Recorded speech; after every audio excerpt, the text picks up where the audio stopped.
Assalamu alaikum, inshallah, you're well, guys. So, alhamdulillah, recently I've been traveling a lot for work. And in today's video, I wanted to give a bit more insight and talk about the pros and cons of work travel because I feel it is quite glamorized and I wanted to give a balanced opinion.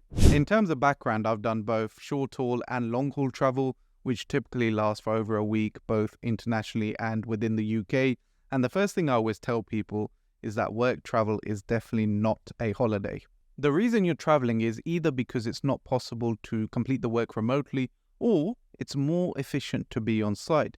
And that can lead to the expectation that in many instances, you will complete all of your work whilst you're on site, maybe at the client's premises, and that can lead to pressure and the expectation that you will work longer hours to get the job done. As an example, when I've done long-term travel, it's because a new system is going live.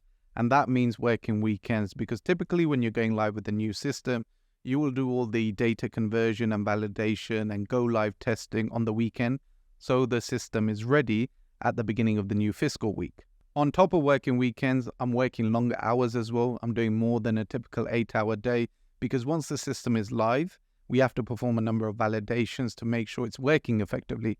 The key thing to remember is if that system isn't working, then that's having an impact on operations. So you have to work longer to get the job done.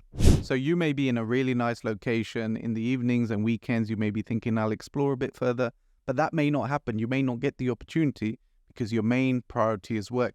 And no matter what happens, you've got to deliver within deadlines. However, you do get the opportunity to visit places which you may not otherwise get to. So for example, I've been to Geneva in Switzerland and a few places in Poland as well, Wrocław, Warsaw, and most recently Zielona Góra. These aren't the first places that would pop into my head when I'm thinking about going on holiday, but alhamdulillah, still very nice places. I had good experiences, very welcoming people, nice hotel, good food, a few tourist type attractions to do as well. So definitely places I'd consider going on in the future, but only because I had the opportunity to travel as part of work. And that's the great thing about work travel. You may not get the opportunity to explore fully because your main priority is work, but you definitely get the chance to scope out a place to see if you want to return on holiday maybe in the future. Another thing people don't factor in is how tiring work travel can be and the impact it has on your social life. I've often had comments such as, Fazan, you're only traveling to Stoke, which is a couple of hours drive, or you're flying to Germany, which is just a 1-hour flight. Which, yes, you're right, but if you're going to and from Stoke, you're coming home on the same day, that's 4 hours of driving. If you're stuck in rush hour, that could easily become 5 to 6 hours, plus a day of work on top. It can be the same with flights, where a 1-hour flight with delays, which seem quite common nowadays, may become 3 hours. Or it takes a couple of hours to travel to and from the airport. And then when you return home, the last thing on your mind is socializing with family and friends. On the other hand, there can be financial benefit with work travel. So if you travel frequently enough, you can build up a lot of loyalty with brands such as air miles, points, whatever it may be.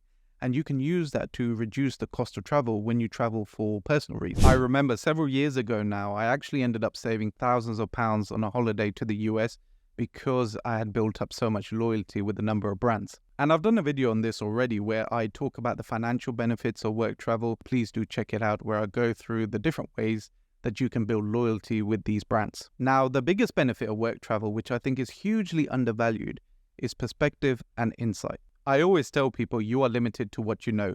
If you stay in the same place or have the same routine and there's no change in your life, you can become stuck. Through travel, I've met people from different backgrounds, experienced new countries, learned different ways of working, which I like to think have made me become a better person. And for those of you who eventually want to work abroad, I think work travel is a great way of experiencing these countries, and inshallah, it will help you reaffirm your decision. And for me, this is the biggest reason why I'd always like some element of work travel in my career. Now, if I had to go to the same place every week for, say, a period of 6 months, that's probably not what I'm after. That's not going to fit around my family commitment. But if it was a good mix like I've had to date, then inshallah, I'm happy to carry on having new experiences. Let me know what you think. As always, any questions or queries, please feel free to comment below or message me on Instagram.